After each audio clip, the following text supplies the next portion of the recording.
because I'm always, as an entrepreneur, wanting to critique everything and wanting to change that. So immediately I wanted to come up and say, that was great, but how can I make that better? And I was doing my typical, people like that? They want to mess with everything and make it better. Is that what this is for? You got people like me, I'm looking at it like, wait, could we have that do better? And could I have camera do this? And could we have that go on? And I have 50 new ideas before I walked up here. So this is going to be unstructured, yet there's a ton of structure that's hidden. And I think if there's any room in the world that could find a process and a structure and a pattern to an insane man, I think that's going to help you out a lot. And I'm also going to tell you, I'm excited to be here for a couple of reasons. One is I wanted my new COO, Jason, to be in this room of people to see what we do. So eventually he'll be sitting in this room, and we've talked about that as well, which I'm excited about because I wanted to leak into a little bit about how you guys do what you're going to do. So when Cameron and I spoke a few minutes ago, I walked in and I said, what do you want me to discuss? What would be the biggest win? What would be the biggest takeaways? And he described a little bit about you guys and what you're dealing with and some of the stuff. And I say you guys, I'm from Jersey. Is anyone from Jersey? Who's from Jersey? Nobody? You guys all from here? Okay. I don't know where you guys are from, but back in Jersey, it's like you guys, and that's how we talk. So I won't have that go away immediately. But what I will say is that Cameron gave me a little insight that I believe will be able to help all of us out quite a bit, is that he told me that if I can get you guys in an hour to have a couple of strategies and techniques that you can use to get your point across quicker to your team and help people function quicker and take action faster, you guys would get excited. Is that correct? Right. Amen. He also said if you can drip in a little bit on how to communicate better with your CEO and your subordinates and everything, you guys would be super happy. Am I correct? Okay. He also said that if we could get past some of these personal roadblocks that I know a lot of us deal with due to the fact that it's February right now, and the beginning of the year, everybody had these New Year's resolutions, goals, plans, and everything. And probably had your whole team fired up right around Christmas bonus time, when everybody was fired up and they had all these plans of what they were going to do next year. And now, at least here in Arizona, it's almost summer because it's February 1st, and it looks like summer, so everybody's already on a break because that was really cool to be motivated for a couple of months. How do we get your company to accelerate itself super quickly? So my background, just to be very, very super clear, I've ran my company now for almost 15 years. My strong suit, when I first got started, I was one of those guys that had to figure things out. And what I mean by figure things out is I was one of those people that didn't really have all the answers, and I got thrown into entrepreneurship by demand. So to give you a little insight about most entrepreneurs, we have to do this. It's who we are. Like I read J. Paul Getty's book on how to be rich, and it said there's 4 types of people. You can write that down, how to be rich. There's always one person that writes it. You don't have to read it because I can describe it in very simple detail. That the 4 types of people, there's the people that work really well for other people. That was not me. I don't work well with other people. Number 2 is there's people that can manage other people for other people's companies. There's the 3rd type of person that's like all of us here in this room that are really cool with helping someone else run their idea and run their company. And then there's the guy that needs to run the show. Now, it's not out of ego, but one of the things is I'm that person. I've always been that person since my landscaping company. But no one ever showed me. I never got into business school. I never learned any of this stuff. So when I became an entrepreneur, I had to figure out how to survive. I had to figure out how to build my business. And I picked up, like in that golf swing, tons of really horrible habits along the way, and I built the entire thing off survival mode. Now, I don't know if any of you run into that, but I guarantee there's seeds of this, and I'm speaking for me right now, and I'm glad you guys showed up to be here, so I'm healing my own problems right now, but there's seeds of this in my life and in all CEOs and all owners of companies and entrepreneurs that things they didn't deal with when they first got started are still surfacing later on. So I know part of your job is, all of you want you to understand, is you're a therapist. And your job is to listen, to deal with. Am I on the right page? Am I correct about this? Okay. Like Jason's job for 2 months was to listen to me and literally hear me complain and get excited and fired up. And I mean, last night we were on the phone till 2 o'clock in the morning. How many of you ever got that phone call? Okay, 2 o'clock in the morning, and we had to be up this morning at 5 because my wife has an event this weekend for ladies, and I'm Mr. Mom and Mr. Dad and getting ready to school and be Mr. Whack Job Entrepreneur. So back to where I was going, and if you attempt to follow my presentation today in a linear fashion, I won't have one. And I'm only telling you this on purpose because that's not how the brain works, and a lot of you think that, so you're set on that's how you think that brain works. That's how people learn. That's not how people change. And there's a big difference between learning and changing. You may learn math, but if you actually change who you are, you can actually have money in the bank account. Do you understand that? You might learn a financial strategy, but if you can change the dynamics of your brain, that is not from a linear equation. That's from what they call a peak emotional experience. And one of those is the simplest thing of letting go and not worrying about how it's going to work out. So how many of you are cool with, I won't tell anybody, for 1 hour or 48 minutes, whatever I have left, how many of you are cool with not worrying where this is going and just getting what you get? You guys cool with that? Okay, the first time ever, I'm not going to tell anybody. You don't have to figure anything out here. There's no process other than the one I'm going to give you. So back to what I was saying earlier. When I first got started in business, I really had it figured out. So really it was survival mode. So my main objective when I first got started was I needed to sell so I could survive, so I could live. So my entire business model was designed, how do I survive? How do I get by? And I promise you, deep rooted in your boss, in the CEO of the company, that teammate, that person you hang with, is this ultimate desire down at the beginning of how do we make this thing work and how do we survive and how do we get by that we're still dealing with today. So when you get that 2 o'clock in the morning phone call about sales need to go up or that 2 o'clock that we need to change 50 things, it's coming from that. So how I dealt with that when I first got started was I would go to events, I'm no different than you guys, and I'd be at an event in a place like this. And while I was there, I remember one day telling myself that I was doing well, but I knew I wasn't doing well. And I know that there's areas of your life when we do that automatic response. How many of you ever had a really bad day and you're not doing that great, and everyone asks how you're doing, and you still say good? How many of you ever had that? No. Like it's automatic. Hey, good, I'm fine, I'm good, it's okay. And it's like acting like it's okay, even when it's not. So I'm at this event, and I'm dealing with all these entrepreneurs, and this guy in front of the room said a very, very interesting thing. He said, how many of you are business owners? Now let's get really clear. I've been selling myself on the idea I'm a business owner. I remember going down to ASU and asking, can I get in the business school? And they laughed at me. They're like, have you seen your transcripts? Like, I'd probably do better than anyone in my graduating class, but I never got into the business school. So I learned everything through the streets, through hard knocks. And why I'm telling you this is, I'm at this event and I'm standing up and I'm playing the part of 2 different people. No different than you guys who, I'll give you a lot of credit, you do basically run the company. Do you understand that? And if you didn't exist, they'd probably be in jail. Do you understand? Like, let's just get really real. I don't know what they'd be doing, robbing a bank to get by, to figure out payroll, to do whatever they need to do. You guys have a very, very special job. So in that moment, I stood up, and we've all dealt with this before, and I said, very simply, I'm a business owner. And then I did the, am I really, is this imposter thing, am I really making this work? Because I was getting by, but my ego of what I was doing was stronger. What the company could do, this delusion that we have, was grander than my actual deliverables. Then I stood up and he said, how many of you are salespeople? I know we're not in a room of people that maybe would typically call yourself salespeople, but how many of you recognize you're responsible for sales? Am I correct? You're responsible for sales. Now, I truly didn't see myself as a salesperson, but I raised my hand. And the guy said something that day that changed my life that I want to throw at you right now, and it's a secret weapon that if you have the courage to take this on, could change everything for you. And it's something that I know that you have to get today, that this is the big reason that I'm here. And I raised my hand like I'm a salesperson. Even though I feared it, even though I worried about it, even though I knew I could do it if I had to. And this guy looks around the room, total confidence he had. He said, every one of you that thinks you need to do sales and does sales is a sucker. And he said it really like tougher than that. I gave the look like you did, like sucker? What do you mean sucker? And he goes, why would you want to be a salesperson when you can learn to be a person of influence? And I thought of those words that day, and I got obsessed with that because what I didn't recognize is a very, very subtle thing. I was hurting financially, worried a little bit in my company when I first got started. But what was interesting was that I was thinking he meant influence other people. I had no idea what he meant is the ability to influence myself. Now, I'm going to tell you that if you could learn what I'm about to talk about here today, the subtle process of influence, in influencing other people, influence yourself, you can change anything in your life. I think of Cameron here, and he was watching me do some like ninja stuff earlier. If you can influence yourself to be more confident, I guarantee I could show you 2 techniques that you can do today to lower the resistance in your entire team in every conversation. Because do you guys run meetings? Yeah. How many? You don't run meetings? Meetings suck. Okay, now, what's interesting is, how many of you run a meeting? Anybody run a meeting? How many of you would like to say 5 things at the beginning of the meeting to get everybody on the same page? How many of you would love that? How many of you love the ability to lower resistance in other people, increase receptivity, and make your job easier? Do you guys want that? And how many of you would like a golden key how to deal with the whack job? Do you guys want that? We don't call them the whack job, we just call them the CEO. But we need them to be wacky. We talked about this earlier, and this is not a negative. We talked about this earlier because the second you take our wackiness away, there's no money for the company. Because the wackiness comes from the crazy ideas that 1 in 15 work really well and we all get rich.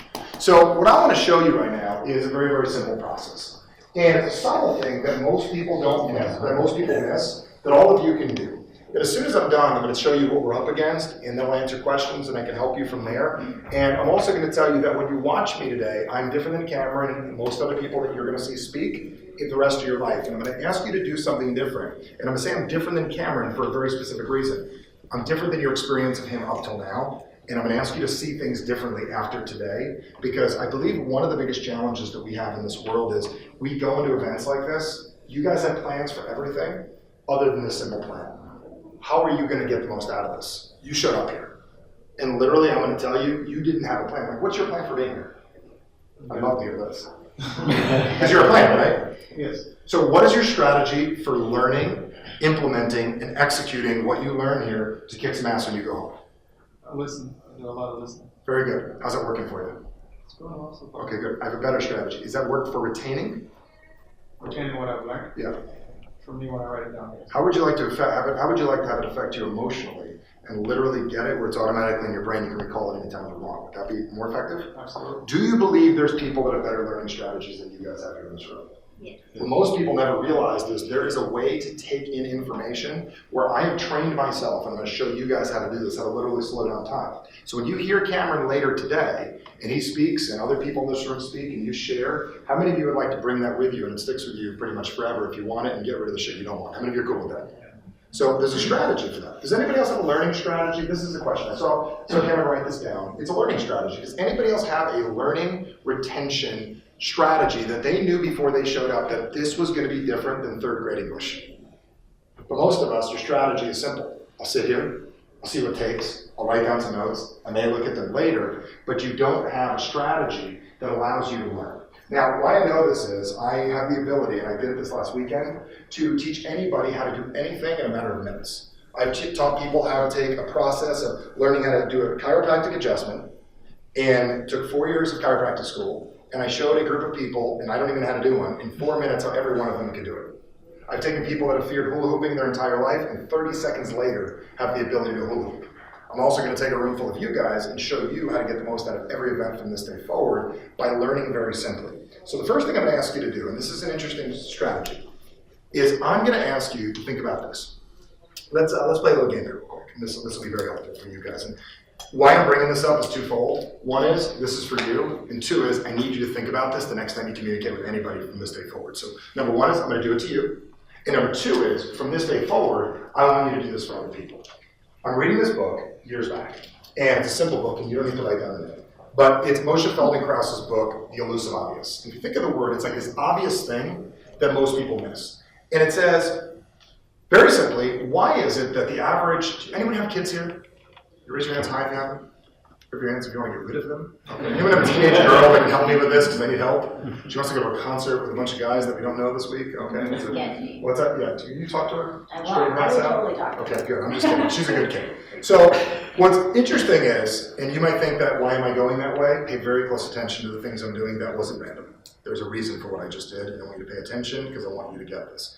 Now, in this book, very, very simply, what happened is the guy said, why is it that a 4 or 5-year-old kid knows what they like? Now, if you ask a 4 or 5-year-old kid, a little girl, what are they going to say their favorite color is? Pink. Or if they can't say pink, what are they going to say? Purple. Purple. You ask a little boy, and I'm just stereotyping right now. What are they going to say? Blue or what? Red. Black or red or red. You ask a little kid what their favorite food is, what are they all going to say? Pizza. Pizza or? Mac and cheese. Mac and cheese, right? Automatically. Now, they know who they are. Now, if you take an average 40-year-old CEO and you ask them their favorite color, what are they going to say? Well, where are we putting it? Do we need to decide right now? Is this part of the next meeting? Am I correct, folks? They can't answer the question. Or are they going to say black? But by the way, where are we putting it? And they put an attachment onto it. So you ask, like, I mean, how many of you ever have this at your office? Hey guys, we're bringing lunch for the team tomorrow. What do you guys want? You guys ever done that stupid thing? What happens when you ask, what do we want? How long is that going to take?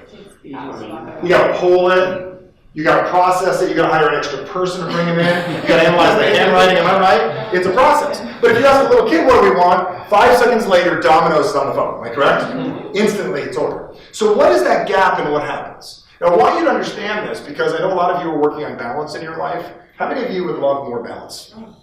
How many of you would love the ability to enjoy your life a lot more? I'm going to give you this little insight. I don't know if this motivates you or not, but all of you are dying. Did you know that? From this terminal illness called birth, that we're not going to be here forever. So I would like you, you all look young enough, I'd like you to enjoy your life. And part of that is learning about yourself. So you got a 4-year-old kid that knows who they are and a 40-year-old lost. I believe, and this is what the book said, I believe that somebody, it's a hallucination I have, somebody comes into these 4-year-olds' lives, grabs them, and says, you seem like you're doing a good job. I got a few ideas on how I think you could live better.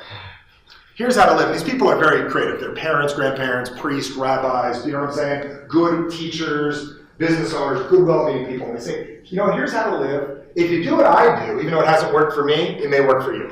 And if you do this strategy that worked in the 70s, it may work today. And what's interesting is you go from having an entire life of a personal education of understanding yourself to an entire life that is about social education about how to be.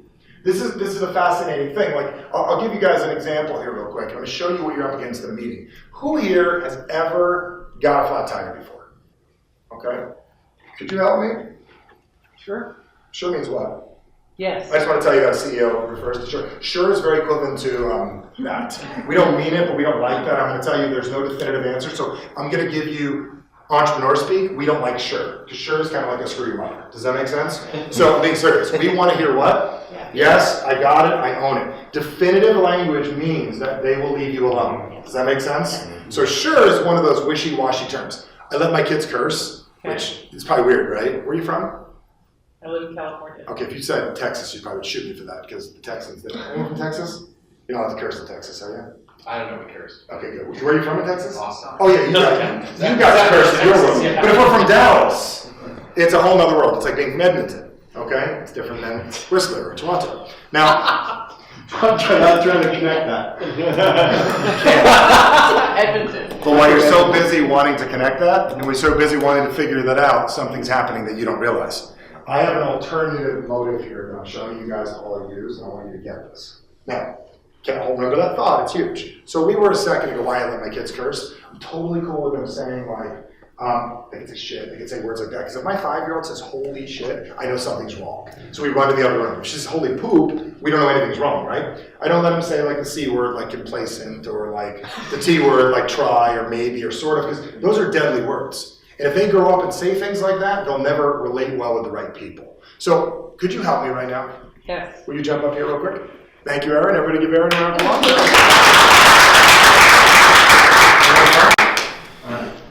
He's got two things going right now. He's got two things. He's got a gun in one hand to shoot me if I get off the wrong path, and he's also got the applause. How you doing? Good. Okay, good. Where are you from again? Canada, originally lived in California. Nice. That's perfect. Double C. So did you come down the line or you came over? Came from Denver. Okay, very good. So how did you get from Canada to Denver? Denver, Canada? Denver. You said you're from Canada. I'm complicated, dude. So you had a car tire pop? Yes. Okay, how many times? At least twice. Twice Okay, it stand like out. 2 times you had it. So could you help me describe this thing as a process? To fix the tire. No, we're gonna act it out. Okay. So we're in a car, and it's Yes. always, grab your freaking wheel, right? We're in the car, right? And we're going for a ride, right? And it's always the pop tire on the best days. The best day or the worst day? Was it a good day that it popped? It was a great day that it popped. Really? Until it popped. So, okay, what was going on? Family reunion. And I was taking my. How many of you, your family reunion's a bad day? We're going to do healing for you later. I'm going to show him back. Now, so you're driving your car, Yeah. you're like, oh, my family, and then the tire pops, and the first thing you say is what? Shit. Always say shit. It's the first thing, right? And then immediately, you do what? Pull over to the side of the road. We're over on the side of the road, just humor me, right? Pretend you're like, yeah. Come over to the side. Pretend you don't need to know what's going to happen next. Okay. Okay, just for 1 minute. Okay, That's got it? hard. Yeah, but I'm trying. We'll do it. I just tapped the, just tilt a little this way, get it out. Okay, good. Now we're back. Okay, good. So don't smile too much because you'll be happy when people like you. It releases drugs in your brain. You're drugging yourself right now. Neurotropic serotonin. Yeah, and another one too. Talk to you about that later. Okay. So we're here. Then what we do is what? We push the brake because if you don't know what's going to happen. The car's going to keep going. And Okay, that'll be and then we bad. put it in what? Park. And then we say, damn it, and we open the what? Car door. And then we get out. Walk We walk around. around. Yeah. Okay, so Rear- Canadians turn that way. rear Okay, very good. Close. And then what do? Pop the trunk. Okay. Get the spare out. and get the, the thing that. Just do it. Yeah. Okay. Then we take off the lug. We take off the lug nuts. I call AAA, by the way, guys. I don't do that shit. Okay? And then what happens is I take the tire and you put it where? I put it back in the trunk. And you take out The spare. okay, good. And you put it on, lug nuts, let it down, go back in the car, do that. Yeah. You could probably teach someone else how to do that, right? Yeah. Awesome. So do me a favor. So you understand that strategy. How many times have you done that in your life? Twice. Great. So why don't you very quickly give me your happiness strategy right now? My happiness strategy? Yeah, like detail, piece by piece, how you make yourself happy? Oh, you don't have one. Okay, so do me a favor. What I love right now is, in detail, give me your confidence strategy. My confidence? Confidence and confidence. While you're at it, give me both. No, I have the cheerleader in my brain. I turned the cheerleader on. Okay, very good. So you have a strategy, or you just have a guess and I hope it works? That's what I do, and it seems to work. Okay, good. So it's not really a plan, right? It's not a plan. Okay, so give me your maximize an event so I can go back and dominate strategy. Don't have one. How many of you recognize we know how to change a tire? You guys know how to do an Excel sheet, but you don't know what gets you to go to the gym in the morning. How many of you understand that? You don't know how to stop yourself from, like, I don't know if any of you do this, like I teach my kids, they have to learn how to stop themselves from going to Starbucks, because if you don't make $50,000 a year, you have no business going there. Do you understand? And the reason why is at $7, $8 a coffee, that's bad money. Do you understand, everybody? You shouldn't go there. Take that money, give it a financial person. Great job. Okay, very good. Now, how many of you just learned something? We don't have strategies for very basic things. How do we fall in love? How do we get ourselves motivated? How do we learn? So I'm going to give you a learning strategy right now that can help you from this day forward. I'm also going to give you a captivating strategy at the same time. So the same strategy that can be used for learning has the ability to captivate other people. So I'm going to do something which you don't recognize right now. The first thing that I'm going to say, and see, Edmonton man still wants to figure out what the hell it's going to do with Edmonton. Okay? I'm still trying to take a note. You don't need to. That's the interesting thing. The first thing I'm going to ask you to do is, I'm going to ask you to listen very carefully to what I say. First thing I want you to do, folks, is what? Listen. Now, something interesting is going to happen when I tell you this. You don't even have to write this down because you know it. I want you to listen for two very specific reasons. I have abnormal language patterns. I speak grammatically completely incorrect. I speak in a way that dramatically impacts the nervous system of another person. I don't mean like makes you nervous. I mean literally when I speak this way, it will actually impact you in a way that you don't need to take notes. You'll just go do what you need to do. And I want all of you to learn how to do it. The second reason is, after an hour goes by, it's going to feel like 15 minutes. How many of you would love the ability to speak comfortably, randomly, or get to the point where people just want more of you? How many of you would love that? Let me explain what I mean by more of you. You become more valuable to the person. So I hate to say, you may get a raise, but I'm just going to make you more valuable. You guys cool with that? Raises? Do we like those or no? Okay. I can't guarantee them, but they usually come when you become easier to deal with and more fun and more profitable. So, first thing I'm going to ask you to listen. Second thing I'm going to ask you to do, which most people never do when they learn something, is to pay attention to how what I say makes you feel. Now, most people never think about that because they're so busy writing notes. What you don't realize is while you're writing notes, most people don't know this, you're actually triggering off part of your brain. You're in writing mode. You're in writing down mode, which actually turns off a percentage of your ears and turns off a percentage of your overall experience. So unless it's absolutely necessary, I recommend when a guy like me is talking, do not write down that much. I'm not saying don't write down anything, but make certain what you're writing down seems important because your brain, if it only writes the important things, it will remember the importance of what it's writing down. So I'm going to ask you to listen very carefully to how what I say makes you feel. Now, why am I bringing up the feeling mechanism? I'm bringing it up because if you realize that your brain says, I'm only taking guys that have a very linear process, you have a problem with the person you work with. Does that make sense? Because there's nothing linear about blackjack. Do you guys understand? So you need to learn that your need for it to go in a line, we have to suspend that for a few minutes so you can be more effective. How many of you would like to learn how to suspend that so you can deal with the crazy people? Okay? Be in service. I'm going to show you how to do it. The third thing I'm going to ask you to do is to get engaged. I know that we've been trained by the world to learn a very specific way. Somebody speaks, we listen, we wait our turn, we take it in, we go, good job, and we forget it 5 minutes later. We're like educational bulimics. Because how many of you remember French in school and you remembered it? Do you guys speak languages? Yeah. See, for me, French in school was, I remember they taught us a couple of things. Like, I'm a high school kid. Look at the things they taught us. How to, I don't know what the French are up to. Is anyone French? Okay, help me with this. Tell me, maybe you can explain the culture. They explain how to get dinner, how to order a drink, and how to get a hotel room. To a bunch of high school kids. Is that what you guys do over there? How's the population? Okay, French Canadian's different. But am I correct? That's what they teach. It's like, I'd like a Coca-Cola, I'd like a glass of wine, let's go to dinner, and how do I get a hotel? So what's interesting is I remembered that stuff for the test, but then I could never do anything with it afterwards. We want to make certain the stuff has a lasting impact. So I'm going to show you how to set this up. So a lot of you are like, well, Michael, I haven't learned anything yet. But the funny thing is, I need to spend a little bit of time getting your brains where I need them to be, so when I do drop the information, it's like the Matrix, and it just goes right to where it needs to go. So I'm going to ask you to listen, pay attention to how what I say makes you feel, and number 3 is, I'd like you to get engaged, which means I want you to speak up. I want you to ask questions, and I want you to be involved. So if I ask a question, very simply, just shout out the answer, or just give me a yes, or sure, or go, screw yourself, whatever it is. Okay, I'm just kidding. But what's funny is, you might think that's odd, that makes her what? Laugh. Now, why do I want her to laugh?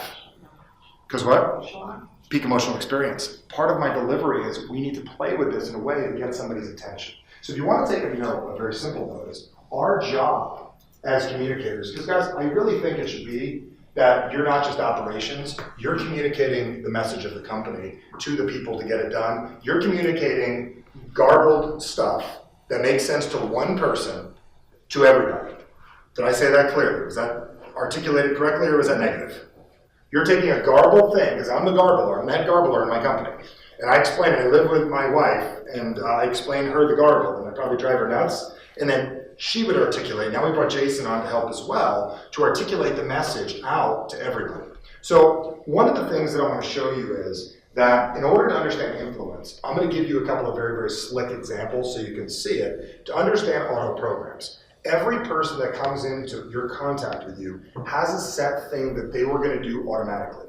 Our job as communicators and influencers, and you'll notice after a little bit of time, you're staring. How many of you are staring at me right now? Like a little more than normal, like you took your Adderall? Now what's interesting is, what if I told you that was my plan? What if I told you I designed 20 minutes of this presentation to show you what it feels like that I want you to get your people to where I'm at right now. You don't have to be me, but there's a system to be able to pull this off. And let me show you how this works, because I think it'll be super fun. I'm going to go old school right now and share with you a technique, because when I spoke in front of a group of CEOs a few years ago, they said, what is your magic skill set? And I said, one of the things that I'm really good at is getting people's attention. How many of you, what would be the benefit if you could have people's attention? Like, what would be the benefit? Does anybody know? Like, can you guys talk? Alignment. What? Alignment. If everyone's paying attention and you say something, they get the same message. Okay, they hear the same thing. Okay.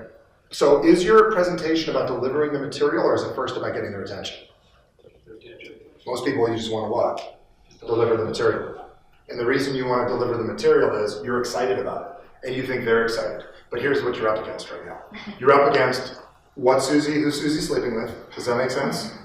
What Johnny did last night, the mortgage payment, the fear of losing their job, the dog is dying, and we got a euthanasia person coming over later today. I'm telling you, you got a company of a couple hundred people, someone's dog's going to die in the next 6 months. And that's bothering them, and it's going to mess up productivity. So we need to make certain to get our point across. So let me just show you a little technique that I believe will help all of you in a big way right now. So let's go old school. Who's got a business card? Does anybody have one? I know they don't make them anymore. Does anybody have one? You got a business card? Can I see it real quick? Can you come up here? I'm going to show you something really cool, everybody. It's like, I get to be David Copperfield for a minute. If you can take notes on this. This all. Little notes this time. Can you come up here real quick? What's your name? Alton. Where are you from?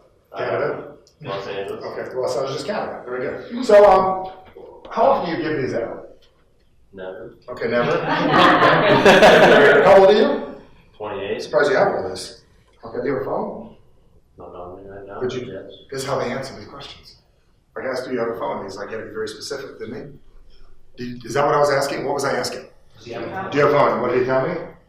All the extra detail. Nothing personal, but I'm going to show you how to work with me a little bit better to make me like you even more. If I like you more, what happens? Just come here. Just stand back. I won't touch you guys. Now watch his face. I'm going to do two things with him real quick. See his face? Now if we talk right here, you guys tell me which one he likes better. Which one's more comfortable? I know which one it is. This is a little more comfortable, isn't it? I think so. So he doesn't see the reaction. See his face? Does everybody see it? Yeah. That's a frown. This is a what? Smile. It's 59, it's 51, 49, anything. Everybody's got a side of their body where instantly they're more receptive. What would be the benefit of knowing that? Every single human. Where you sleep on your bed probably impacts your relationship. You're going through some problems right now, switch to the other side of bed. Start there before you call the therapist. Now, the reason I'm saying that is if I'm going to talk to you, likes it, doesn't it? Is that a procedure? First thing to do when talking to another person is find out which ear and eye they're more receptive under. How many of you think you can add that to your life? Anybody think that's smart? Sure. Okay, is that powerful? Yeah. Okay. Sitting down in a coffee shop. How many of you have one-on-ones with your person? Okay, I'm talking about myself right now. Should we tell them we're doing this? No. This is secret. Now, number 2, you're holding this. Is this your good side? Yes. Okay, we're going to teach the whole thing. Yes and no. Let's get one more time. Do it again. Yes. And No. okay, very good. So we got it. Now, he's not going to recognize what we're doing right now, but I'm going to share with you something, and I'm going to show you how the technique works, and how all of you can do this from this day forward. Number 1, you do not want to do this. If anyone's single, you might want to do this tonight. But if you guys aren't, okay, I don't recommend you do this. This is for me to give you what's called an extreme example. What's an extreme example? Does anybody know before you think that I actually do this? What's an extreme example? Something you wouldn't do, but it illustrates the point so you don't forget it. Dude, I'll bring you everywhere. You're fantastic. Good. I called her dude. I shouldn't do that, right? Yeah. Okay, very good. So if I ask you for a business card, can I have it? Okay. Now what happens is when he gives me a business card, it's no different than giving a presentation. It's you go into one ear and out the other, and it sounded like a good thing. Where's this card going to go? Because how many of you ever collected a card before? Where does it go? Steve, where does it go? Yeah, it goes like hot, right? It goes like gone, right?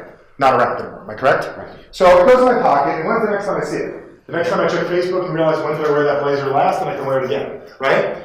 I see it 6 months to a year later. Ladies, you got seasonal purses, my wife explained to me. Is that true? You have seasonal purses? Sure. You like my life. Okay, now what's interesting is not my life with the purses, but my life. Okay, now what's interesting is I take this card, and it winds up nowhere. But let me ask you one more time. Can I have your card? Okay, and I just maybe like throw it away. This is yours, right? This is where I feel like David Copperfield right now. See your card, see your card, see your card. Okay, pick a number, pick a number. You got a number? Yes. I'm just talking like a Now, ask me for my card. Can I have your business card? Absolutely. And if I give it to you, what's going to happen? Nothing. Autopilot. Autopilot, they show up for a meeting. This is why meeting sucks is so important, because everybody does shitty meetings. Am I correct? It's so important because everybody has an autopilot of what a meeting is. Now, ask me one more time. Now, will you play along? Yes. Okay, very good. Ask me for my card. Can I have your card? Absolutely. Under one condition. What's that? Now, what most people can't see right now, and you can see from up there, is pupils immediately got enormous. His hand is still sitting there, because if you see it moving, it wants the card. Like, he doesn't know what to do. So I'll give it to you one more time. Ask me one more time. Can I have your card? Absolutely. Under one condition. What is that? I changed the program. Look at the hand. Everybody getting this? Yeah. This is what your meetings need to become. This is what your communications need to become. He's still waiting. Ambiguity just kicked in. Does anybody know what that means? It's a fancy word. What does ambiguity mean? Uncertainty. What's up? Uncertainty. Uncertain. What's that? We have no idea. He has no program. Who's in charge at this moment? I am. One condition. Now watch this. On this card is my name and phone number. Will you commit? That's an interesting word. What's the word, folks? Yeah. How many of you recognize that word carries a lot of guilt with it, doesn't it? It doesn't matter, Irish, Jewish, Catholic, guilt, it works good, right? Especially in business. Will you commit that next time you see your phone, now watch what I'm about to do. What kind of phone do you have? MTC. What is that? Maybe. I'm a Apple guy, we'll work on that.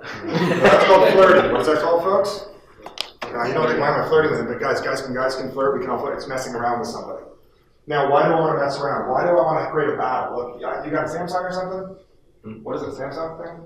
MTC. I don't even know what the hell it is, but I'm an iPhone guy. We can battle about something. But my phone is here. Will you commit the next time you're in front of your phone, you send me a message? Yes. Will you do that? My question, how bad do you want this right now? I think I'm over it now. But you do want it. It's his card. He wants his card. Now, what's interesting is, let's break this down for a second, my process friends. My outcome right there was not to give him the card. My outcome is to get his what, folks? His attention. How important is it to get another human being's attention in a very distracted world? It's, what's that? It's necessary. Pivotal is a really good word. Thank you, my friend. Can I have this or do you want to keep it?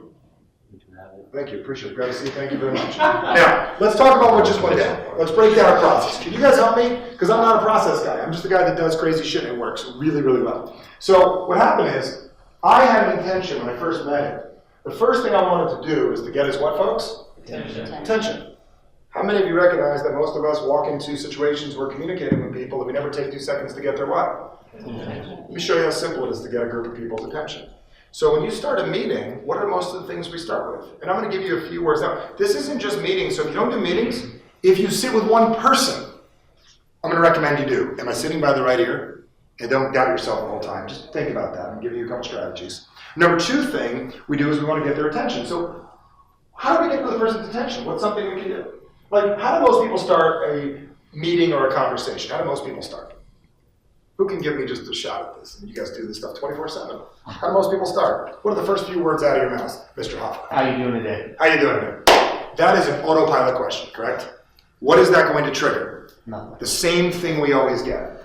Now I'm going to do something very, very different right now that I know will be able to help you, and I only have done this to make tens of millions of dollars in sales with a very small company of 4 people. Does that make sense? So if you guys are interested, here's what it is.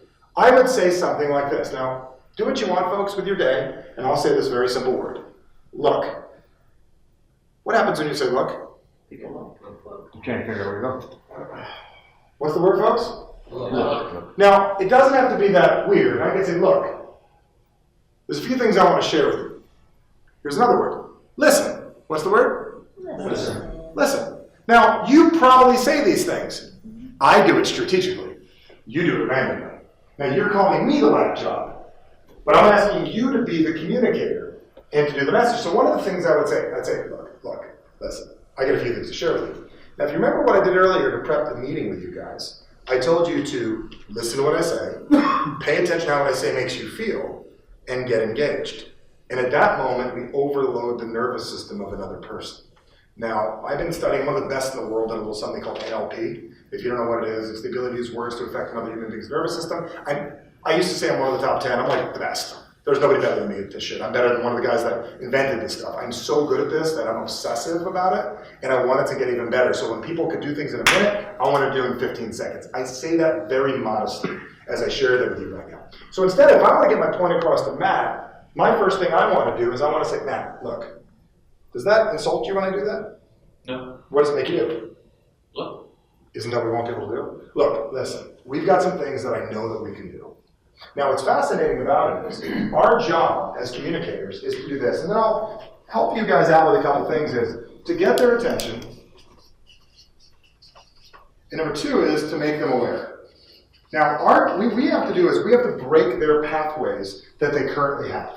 People have an automatic pathway that they're currently in. So we need to make people aware of some very, very basic things that they don't recognize that are going on. So we want to take people down a rabbit hole. Now, why do we want to take them down a new rabbit hole than they were? If we get straight to the point, what happens when you get straight to the point is there's a linear approach to solving an emotional problem. So what I typically do is I want to get buy-in from a room of people or a group. So let me ask you guys, so I don't go down the wrong tangent with this. How many of you do more one-on-ones versus group? More one-on-ones than group? Like, show me one-on-ones, raise your hand. Okay, how many of you do at least 3 or more people? Okay, very good. So how many of you do like more than 20? Okay, same type of thing. So what we're going to do is, our job is to get their attention, to make them aware of what's going on. But I believe this is where we cause a problem in our presentations is we don't build up desire for people actually doing something different. So who could give me an example of an agenda that you want to get across for another person? Does anybody have an agenda that you're currently working on? I'd love to solve an immediate problem, an immediate need for anybody here in this room. Who has an agenda of something that you need to get across to a group of people? Does anybody have one? Or all of you got everything set and perfect and we're just hanging out for the weekend in Scottsdale? Okay. Who's got an agenda they want to pull up? Yes, sir. I can't exactly identify it, but I was actually going to name it when you first started. That one thing that was brought up yesterday was trying to basically do exception with CEOs, like get them to think the thing that will do the thing. You want to get a thought in their head? And make them think You it's want their to try to do idea. that? And make them think it's their idea. You want to do that? Yeah. Okay, so we need to do that. So we need to get, okay, good. Does anybody else want that? Oh, yeah. Okay, I'm really good at that. He wants that from me. And then they would be focused. That they start thinking, oh, we need to do less things and be more focused. Fantastic. So let me hear your approach. Then I'm going to give you my approach, and you can walk out of here and you can either use yours still, which currently isn't working, or I can give you one that's really, really cool, subtle, and all of you can change the name of the company and be able to insert your name, your company, and your crazy person. Got it? Yeah. Hit it. My approach has been, my CEO got really excited about books. CEOs get excited? Yeah, he's super excited about books, and there was one he was really excited about. I was like, man, so we can really implement this. You and I should do like a book club. Oh my God. That's good. We should do a book club, and you and I read it, and we compile all the notes together, and then we like figure out the best ways to implement it. He's like, yeah, it's great. So we did that for one book, and then I've been trying to strategically place books that I think that he would like based off some other thing that he said to get us to like. So what's your strategy for getting him to do that?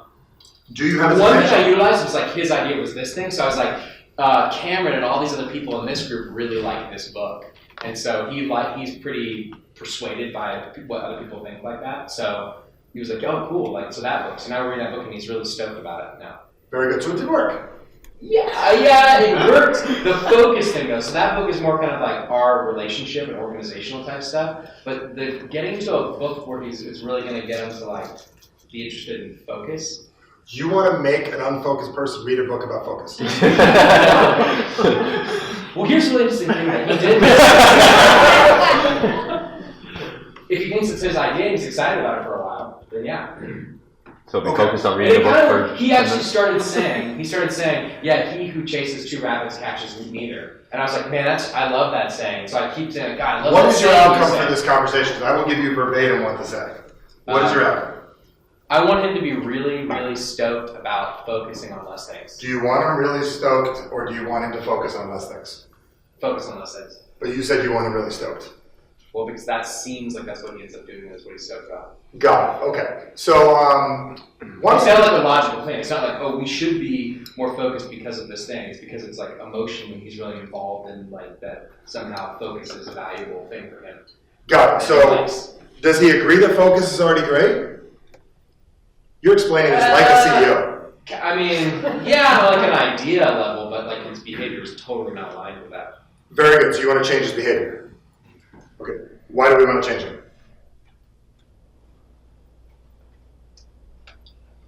Because us being the lack of focus in some ways, It's affecting the bottom line. yeah, it really does. It affects the bottom line. Are we talking bottom line? We're talking bottom line, progress, growth, but yeah, overall business health. Is the company growing as well as it should? No. Could the company grow better? Yes. Okay. Where do you feel the element is?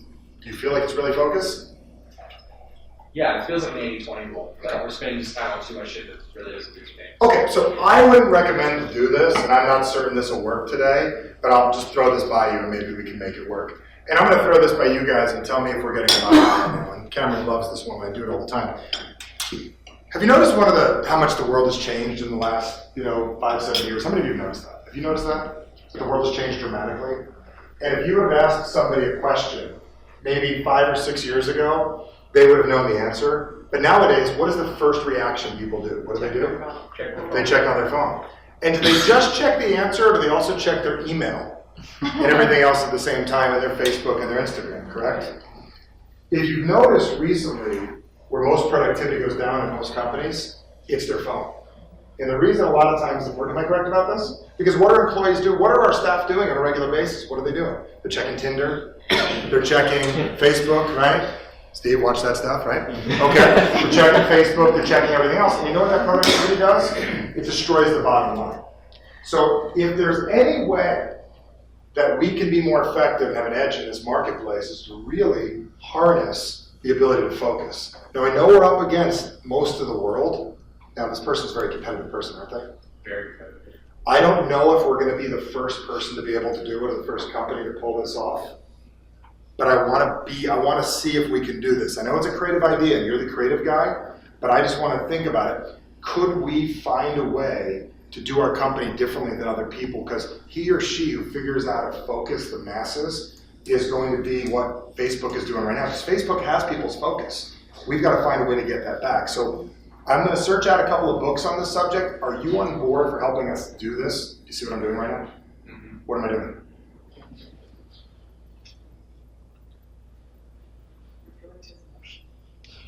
You're You watching. I mean, you presented it as like this broad thing that everyone is going through, the whole world is going through versus him or our company or our culture. So when you watch a movie or a book, it always starts broad. It's like a bigger vision. You sold me on a bigger vision. Yeah, because your little vision isn't working. Am I correct? Yeah. Your little approach, I just wanted to read the script, is not going to do it. Are we dealing with a competitive person?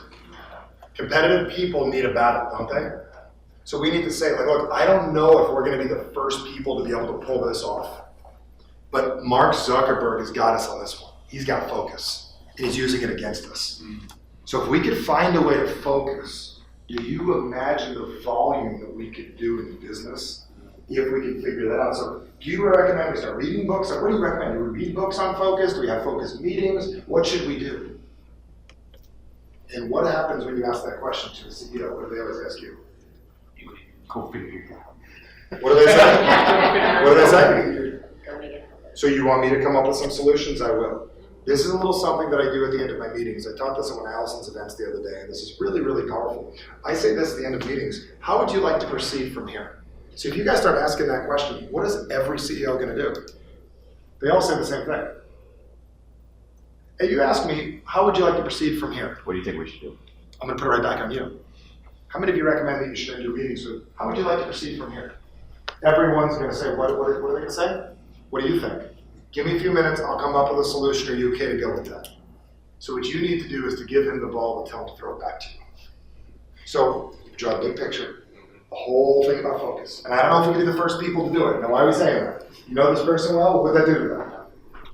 What would it Make do? it very exciting competitive. Yeah, competitive. I don't know if they can pull this off. I'm not certain they can do it. You tell me what you're thinking. I'll see if we can pull this off. It's completely up to you. Now, if we can pull it off, how would you like to start? I got a few ideas, but how would you like to start? Because if we can figure out this focus, then we can change the whole company and the bottom line. Boom. Got it? What is the difference between my approach? Does everybody understand the strategy of that? What was the approach? Are you guys enjoying this? Okay, what'd you learn right there? I think number one, really. So you gotta put it in a process. Yes, number one. I came here so I can get a process to my shit. Go ahead. Number one is what? Identifying what Number is one, it- get his attention. Give us attention. You start with look. Uh, I just got back from this meeting, and I recognize an interesting thing in a market that we may not be penetrating.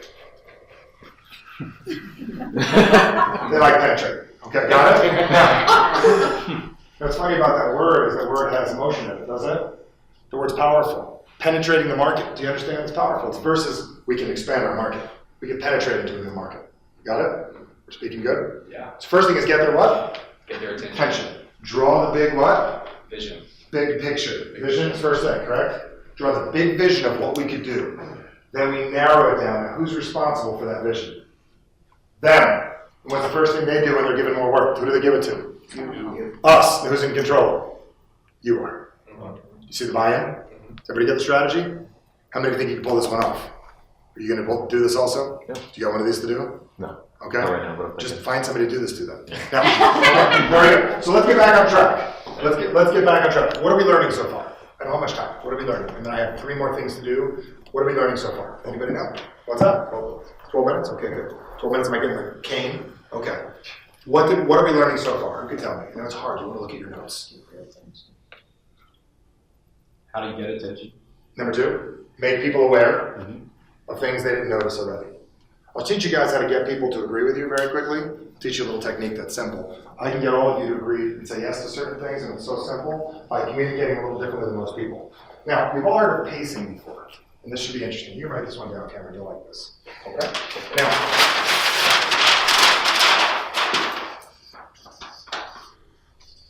PPP. It's like a little kid. PPP. Now, here's the way this works, and then I'll draw out a little deal for you guys, help you out a little bit. So, What's something you want to get across to another person to influence them to do? Anybody have anything they want to do outside of that one? Just a little subtle thing. You guys have no one to influence. Okay, so we don't speak. Jim, Yes. what do you guys do? We make emblems, embellishments, and kind of branding. Sounds fantastic. Who do you talk to during the day? Also my plant managers. Plant managers. Okay, great. Do you want them on your team? Yes. Okay. What are some of the things you tell them to do? Working with the California plant manager on the build out of the building. Would you like them to feel more successful about what they do, feel awesome, and be motivated? Yes. Okay, very good. Do they naturally feel that way? No. Our job is to implant thoughts in other people's heads and do the inception thing you spoke about. So one way is you can say, you're going to do great on this meeting, and I know you got this. Or you can say to them very quickly, I have a few things that I want to go over with you. Or we can get them on our same page. So what I typically do is I use 3 things that are true, and the 4th becomes automatically true. Now, there's a little equation you guys will like called 1 + 1 + 1 = 4. And all of you guys are a little confused right now. How could 1 + 1 + 1, which typically is 3, equal 4? And you got a pen out ready to roll on this. Here's what it is. When 3 things are true, the 4th automatically becomes true for whatever reason. I have no idea. Like if I gave you a stock tip right now, and whether you bought it or not, it went up tomorrow 100%. How many of you would be all over listening to the next thing I said? But then I say, when you leave here, be careful going right out of onto Camelback, because there'll be a car wreck about the time you leave. You walk out of here and there's a car wreck.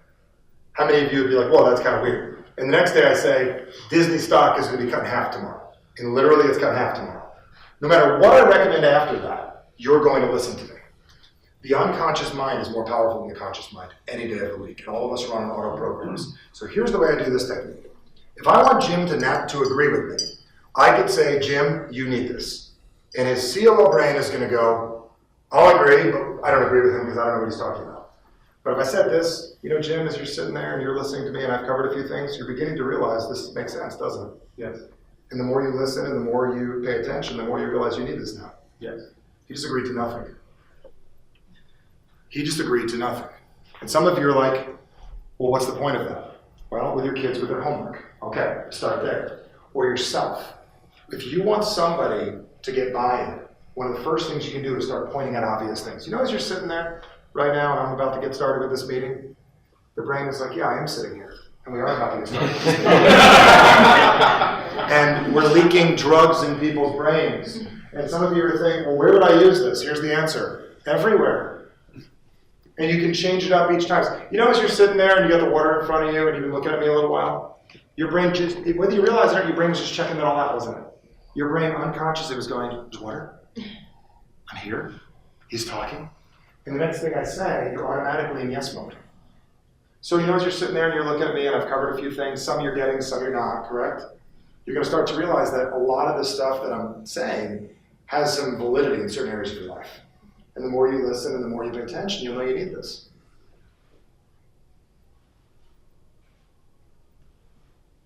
Let me show you how we do this.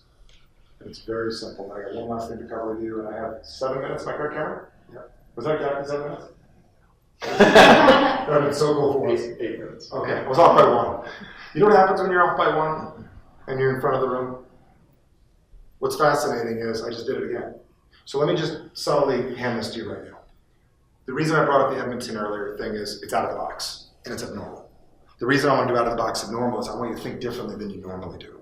The point of all of this, everything, is associated with making changes we need to make. So what I'm going to share with you right now, and I'll answer questions if you guys want afterwards, I think this is going to sum up pretty much everything, and finally figured out when I was putting my book together what the purpose was, because I was doing the typical CEO thing, and I think this will help all of you have a really good understanding.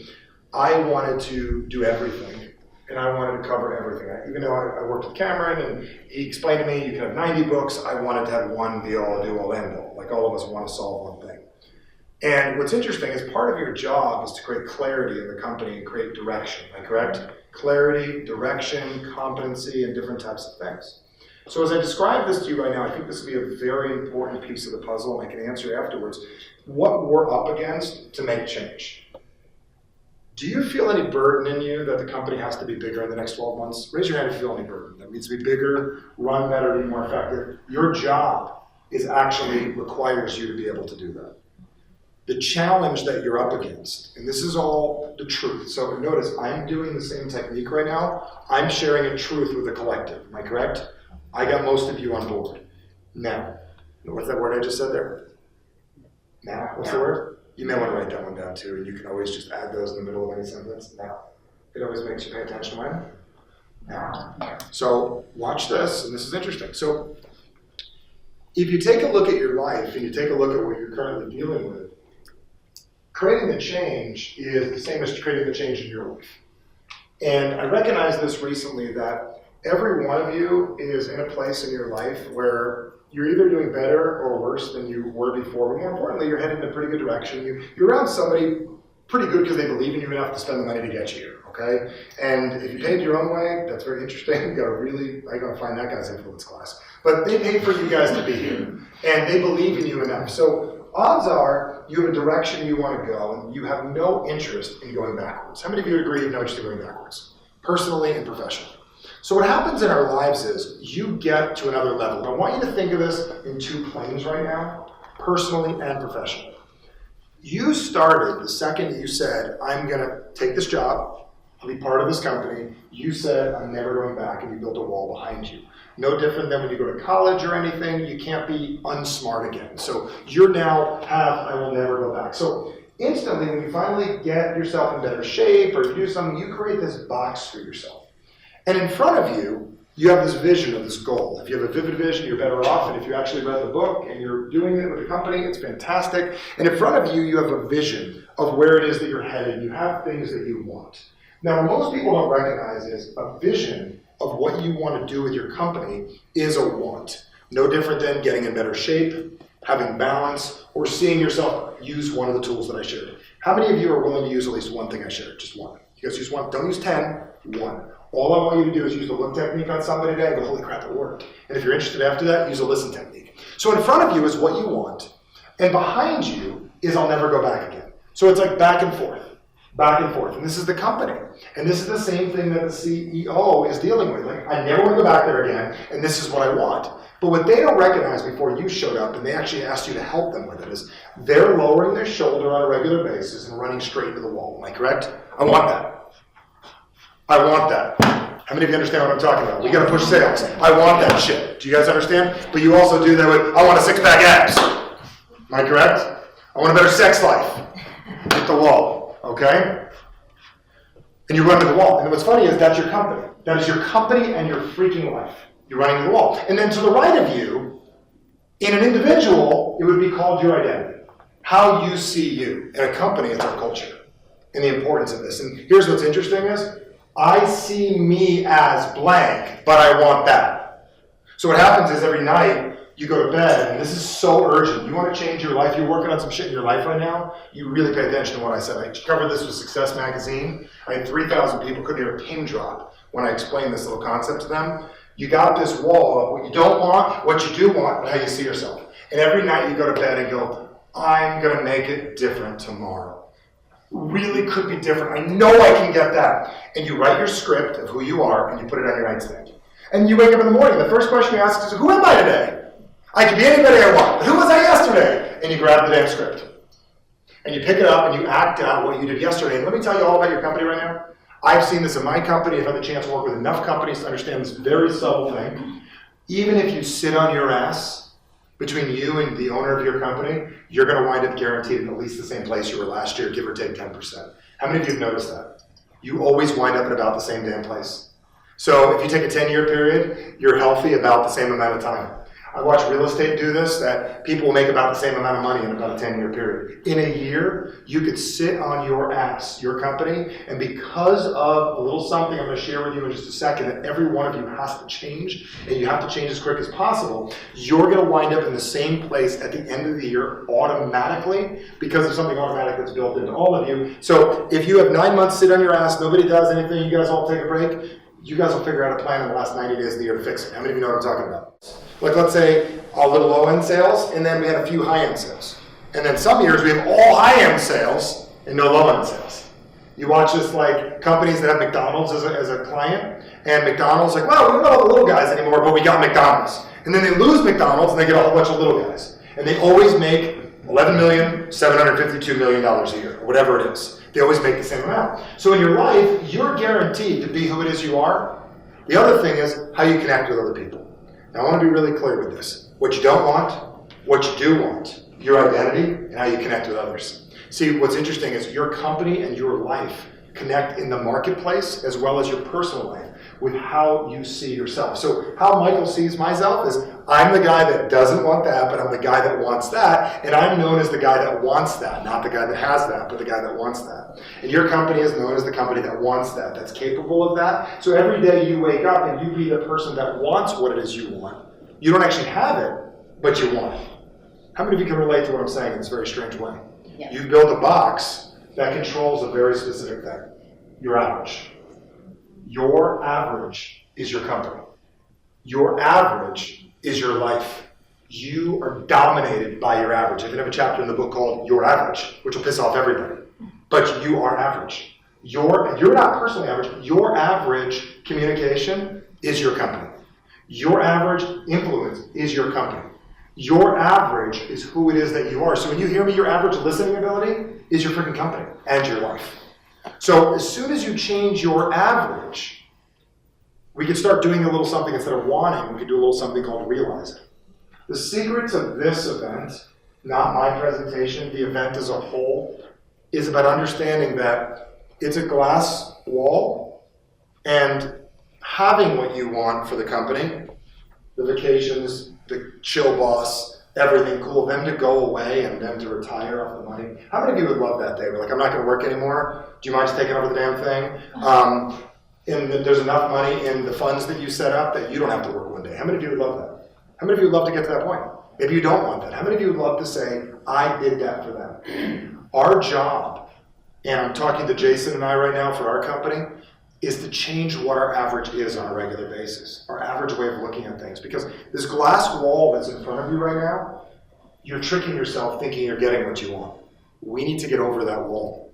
And the other side of the wall is what it is that you want. Now what's interesting is I hate to warn you in advance, there's another box on the other side of the wall. But this is the coolest part about it, and this is where I'm going to use a very cool metaphor to help all of you out. The only way over the wall is very simple. You've got to grow. You've got to grow who you are. You've got to grow your skills. You can't be who you are now and be the company that you want to be. It's not that you're not good enough. You're all good enough. I need you to be all of you. Like I know, like you had Sean in here before. How many of you met Sean?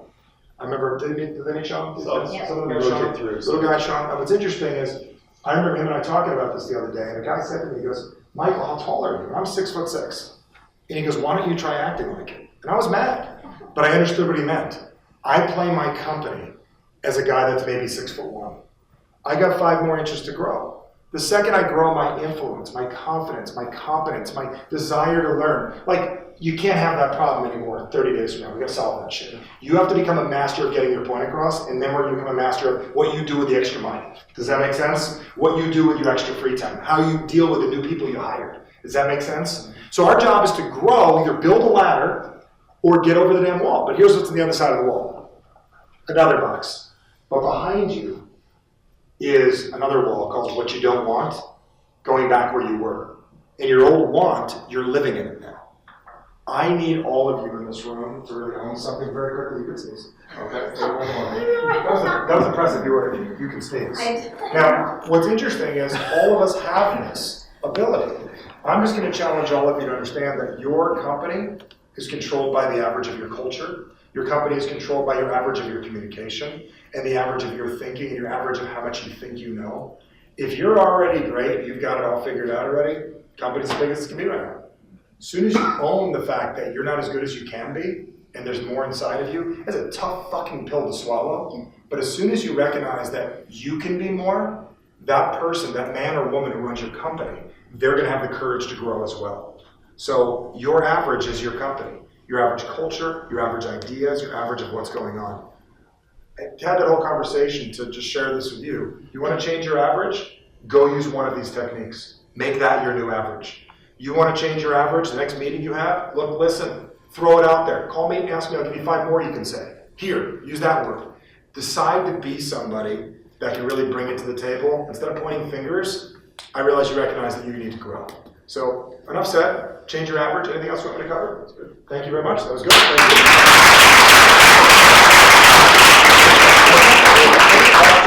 you. Any questions for Michael on any of this? to the PPP. Oh, yeah. And I do that on purpose. Let me explain. Waiting for it. Well, there's that, but yes. Do you realize one of the greatest things you want to do is make people want things? This is where Joel had a conversation with me recently. He said, you didn't give them what the third thing is. I remember listening to a Tony Robbins audio back in the day. He's like, I have 5 things to cover with you. 100 million copies sold, never covers the 5 things. Okay? PPP. Pace, pace, pace. What is pacing? Bringing up the obvious. You can do it a bunch of. Have you noticed how distracted people are in the world today? That's pace. And it's funny, I was driving my car the other day, and I'm sure you've had this too, where like you look to your right and somebody's on their phone. Who's freaking driving? And then I realized I got my phone in my hand. Have you noticed we have to change this? Now, if I would have just said, we need to change this, he's like, I'm already busy enough. But when you pace somebody and get what's called a global agreement, what kind of agreement? Global. What's global? Have you ever noticed, and I don't know if you've noticed before, Canadians typically are happier. How many of you have noticed that? It's a global, am I correct? And even if I'm fighting and playing hockey and then they grab a beer afterwards, they're still fun guys to be with, right, Edmonton? Okay? Makes sense? And what I did with him is I created an anchor. It's a whole other story. Does that answer your question? Over here. Anyone else? Yes. So some of us work in completely virtual environments, so very little face-to-face interaction. It's conference Are they calls. still human beings? Yes, Still but works. what are in a phone or virtual world or any terms? One of the classes he more or less wants me to teach is, Michael, teach how you did $25 million over a phone call on instanteleseminar.com in the last 10 years. That's one of the courses he wants me to teach. So give me the scenario and I'll show you how to do it. All right, so Conference call line? Or Zoom? Yep. The reason I have a problem, I know a lot of you guys do Zoom, I do conference call lines because I'm very auditory, but if you're good, like on video, go for it. I'm a auditory guy, like I'm all voice. Are we on the phone or are we visual? We're just on the phone. Dude, totally cool. Go ahead. All right, so we've got, say, weekly planning meeting on Monday with my entire team. This is what we're going to accomplish this week, and here's what everyone needs to get done. But getting people... Do they like being talked to like that? Probably not. Do you have general in front of your name? No. You know, it took him a couple minutes. Jim's a little slower. Yeah, I'm just kidding. Go ahead. I like the look this part. But I did? Yeah. Okay, good. The look. Everything, every subtlety is important. Go ahead. Yeah, so just basically, it's Monday morning.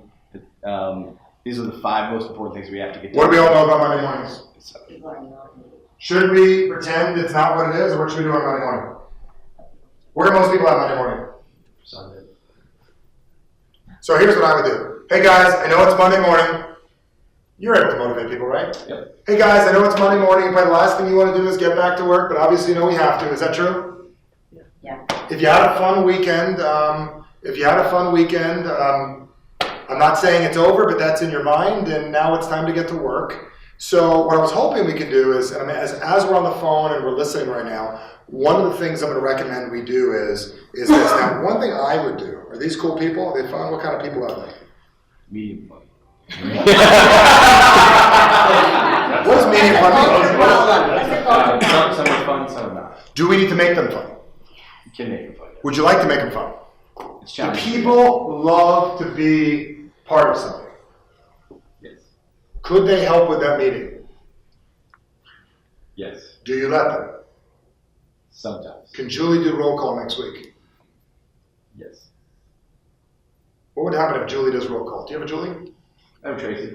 Okay, can Tracy do roll call? With an I or what? With an eye that really bugs me. Okay. You got a funny eye? Let's go to therapy. So she bugs you? Yeah, you spelled her name wrong. Okay, so ask me real quick. Do you want to cover this? Is it okay? Yeah. Okay, 10 more minutes. We have That's 10 fine. I can even do it in 3 if you want. No, we want to do questions. Okay, good. Do a couple more questions. Go ahead. Yeah, so just, How do you want me to handle this? What do you want me to have see happen? I want the entire team to be engaged and to take ownership of my vision or objectives to get Is done. that your outcome currently? Most of the time, yeah, but I'd like for them to take a little So it's just, some, So how would you know that they're taking ownership? That's what are the tells? What's that? I was gonna ask what the tells are. Yeah, how would you know? how do I know? I mean, it's all pretty measurable by the end of the week. So what do you need to make yourself feel comfortable? Well, I mean, I Do feel you need them to speak or act? I need them to act. Very good. Okay, and what kind of people, what do they do for work? It's all technologists and project managers. Very good. So they're all project managers and they're all involved with projects. So walk me through the meeting. Hey guys, here's our objectives for the week, and here's what we know we need to do, right? Yeah. Okay. So what is your strategies you've used to motivate them up till now? A lot of times, they get excited when they understand things better in terms of what are the business goals behind this, why are we doing this, why are we So doing they want to this? know the why? They do want to know the why, or at least when they know the why, they're a lot more motivated because they actually feel like they're doing something for their customers that they can appreciate, not just something they're being told to do. So they understand why we're doing this? Do you get bored of telling them that? Occasionally. Okay. You can't get bored. Because if you get bored, they get bored. So what are you doing to motivate you? Motivate me? Yeah. That's a great question. So what's happening is you're walking in as a guy on morphine into an event, correct? And you're walking in like, hey guys, shit, I gotta do this. And have you ever just said like, the last thing in the world I want to do is remind you guys how to do your job that you already know how to do well. But based on the fact that we're a company and we're growing and we want to become more, because just give me like a yes if you guys would love it if we could do more bonuses. How many of you, what are they all going to say? Yes. Yes, yes, yes, yes, yes, yes, yes. The only way we're going to do it is we've got to be able to do the basics. So I, as much as you, have absolutely no interest in reminding you to do your job, but here's why we do it. It's for our customers. Because when we're on, we're no different than SEAL Team 6. Let me tell you a little about the Navy SEALs. You heard of them before? Yep. Are they good or are they phenomenal? Phenomenal. Everybody knows their job. Do you think they walk into an op randomly, or do you think they're prepared? Prepared. I want to think of Monday meetings as our preparation. What would you guys like to call these meetings from now on? Definitely status meetings. Would that be cool, status meetings? Yeah. No, because that's boring, It's right? really boring. See, why are we making this like SEAL Team 6? Why are we doing that? Because they're phenomenal. They're phenomenal. And we have the ability to be phenomenal as well. So let's talk about some of the traits of SEAL Team 6. Some of the things they do is they've got each other's backs. So one of the reasons I'm doing this is I'm throwing it out there so everybody knows what we need to do. If everybody knows everybody's got everybody's back, everybody wins. Everybody wins. So this is not about us, folks. It's about our customers. What does your customers do? What does your company do? We predominantly serve the credit union group. The who? Credit unions. Credit unions. These are people's houses. These are people's mortgages. These are people that matter. So we've got to remember our end result at the end of the day. When somebody gets a loan, when a company works better, when a company works, you guys are credit cards or credit? So it's like a bank, but better. So it's You like, guys are a bank? Nope, we host the technology platform for. I don't know if you guys recognize what we do. Like every day people check their banks. I know I have like 6 banks that I work with. How many of you check your banks on a regular basis? Raise your hands. This is social proof right now. People check their banks. And when our stuff looks good, because you make stuff for them, that looks good and feels good, people feel comfortable. So a lot of what we're doing is we're giving confidence to people in a very messed up world. See where we're going with this? Bigger picture. You getting this? You want to fire them up, and then next week you'll do another one, and next week you'll do another one, but eventually they all think this is SEAL Team 6, or whatever's appropriate. Still keeps it working. I like SEAL Team 6. You can't deny them, correct? And I'd study them, and maybe you want to get them all reading some of that stuff, or like do whatever you got to do, and then like have people get involved. So what I'd like to do is all of us take the job of, listen, it's not fun for me to always give the thing. So I'm going to send Tracy the list of what needs to get done this week. Tracy, will you read it off and even read off my job? How much is she dying to read off your freaking job? You got it? Yeah. Ding, ding, ding. Yeah, I'm good. Got it. Anyone's learned something? You guys like that? You gonna copy that? Use the Patriots. Patriots. Okay, very good. I think I have a minute. So last question. Anybody got one? I just had a question to pile on to Jonathan's comment. So obviously, Who are you? I'm just kidding. Go ahead. the result for, obviously him motivating them and getting the message across is doing well in the long run. What are some immediate tells over the phone that people can be like, oh yeah, they're engaged? You want to know that they're engaged? Well, I wanna know, I mean. I have them out of talk. curiosity. I've built a culture that when people take a course with me, I mean, if any of you guys want to listen to anything, I'll just talk to Cameron. If you guys want to listen to me do one of these, or I can send you a copy of something, how I do it, I get engagement all the time. Like if you're doing 100 people on one with me, everyone thinks they're involved. So we've created it where everybody, so we're doing a conference call. What I do is, and Jason, you can add to this as well. It's insane. What's that? It's insane how many people, because I've run obviously conference calls before, and it's like, I know what you're going through, it's like pulling teeth. I do a training call, and he'll throw out a question, and you hear a cacophony of like 50 people speaking up on the phone, and it's like, you know, fucking get it. You're like, Responses, He'll immediate use a responses. phrase. He'll use a phrase all the time of, "Does that make sense?" So he'll be telling you something. Does that make sense? And he has everybody literally nodding their head constantly. How many times did I do that? He did it with. Did you teach that to Sean? Because Sean does that. He did it with me on the phone one time. And he did it about 15 times on about a 20-minute phone. He wanted to stop me, and I said, don't. I was like, I can't stop you doing this. Like, it's such a natural. But that's been a big one for me. Does that make sense? Does that make sense? So people. So I get them engaged. So what I do is, if I'm dealing with somebody and say, hey guys, I want to know how we know this meeting goes well, because what I'd like this to do is these meetings to be done in 15 minutes or 20 minutes, and the way that they go well is interaction. Here's what I tell people. I'm auditory. I'm auditory, which if you've ever been in a relationship, you either want somebody to give you gifts or speaking or whatever. I need to make certain I don't repeat myself 50 freaking times, feedback. So if you could give me feedback, we can work on this. But do you know how good we could get in a couple of months at this? So it's feedback. Okay. Does that answer your question? Yeah, totally, and that's what I was kind of hoping, because we have a lot of people that have virtual, team members, and I just want them to know they're doing it right in the moment, and then in the long term as well. Perfect. All right, thank you, Michael. Thank you.